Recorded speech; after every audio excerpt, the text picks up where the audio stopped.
آپ نے فرمایا کل شرط لیس فی کتاب اللہ فہو باطل، ہر وہ بات جو شرط لگائی جا رہی جو اللہ کی کتاب میں نہیں وہ باطل ہے، رد کر دیا اللہ کے رسول صلی اللہ علیہ وسلم۔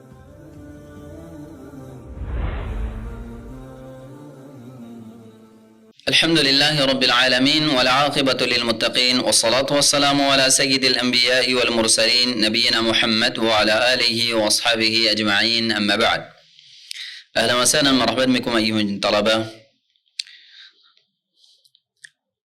ہمارے گزشتہ نشست کے اندر الحمدللہ ہم نے دعویٰ الی اللہ کے حوالے سے بات رکھی تھی کہ ایک طالب علم کو اللہ کی طرف، اللہ کے دین کی طرف، رسول اللہ صلی اللہ علیہ وسلم کی اصلاحی ہوئی شریعت کی طرف دعوت دینا، اس کی طرف بلانا اور لوگوں کو سمجھانا یہ لازم ہے، اور اس کے لیے اللہ تعالیٰ سے بار بار دعا بھی کرنی چاہیے کہ اللہ تعالیٰ اس کے لیے انسان کا سینہ کھول دے تاکہ وہ لوگوں کے سامنے گھبرائے نہیں کہ میں کیسے بات کروں، لوگ کیا کہیں گے، لوگ کچھ بھی کہیں۔ اگر ایک گانے بجانے والا چاہے مرد ہو چاہے عورت، اگر اس کا یہ کام ہے تو بھرے لاکھوں کے مجمع میں بھی انہوں نے ڈانس بھی کرنا ہے، بھرے مجمع میں لاکھوں کے مجمع میں انہوں نے گانا بھی گا دینا ہے، کیونکہ ان کا کام ہے۔